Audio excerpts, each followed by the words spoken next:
Hello guys, स्वागत आहे तुमचं SP2 इंजिनिअरिंग या यूट्यूब चॅनलमध्ये.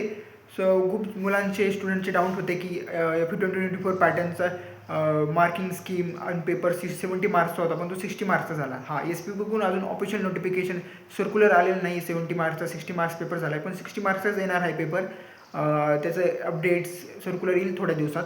पण 60 मार्क्समध्ये पेपर पॅटर्न कसा असणार आहे M2साठी, खास करून बॅकलॉग स्टुडंटसाठी, रेग्युलरसाठी, सर्व ऑल सब्जेक्टचं 60 मार्क्सचा पेपर कसा असणार आहे याचे पेपर पॅटर्न आम्ही आमच्या टेलिग्राम ग्रुप, व्हॉट्सअप ग्रुपवर अपलोड केलेले आहे.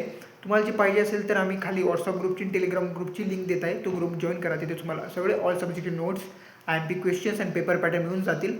आता आपण बॅकलॉग स्टुडंट M2साठी बघूयात की पेपर पॅटर्न कसा असणार. तर पहिल्यांदा 5 युनिट्सवर तुम्हाला 10 मार्कचे MCQ असणार.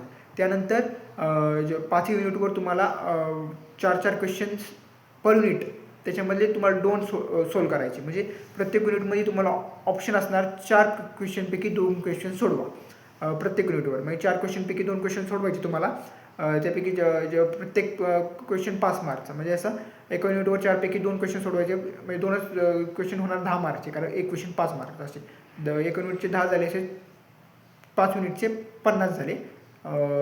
2-2 क्वेश्चन करून आणि 10 मार्कचे MCQ, असे 60 मार्क्सचं मार्किंग स्कीम आहे. आम्ही पेपर पॅटर्न एक्सप्लेन केलेलं आहे आमच्या टेलिग्राम ग्रुपवर. सगळे paper pattern, notes, MP questions uploaded आहे. एवढाच डाऊट खूप मुलांचे, स्टुडंटचे डाऊट होते, ते आपण एक्सप्लेन केलेले आहेत.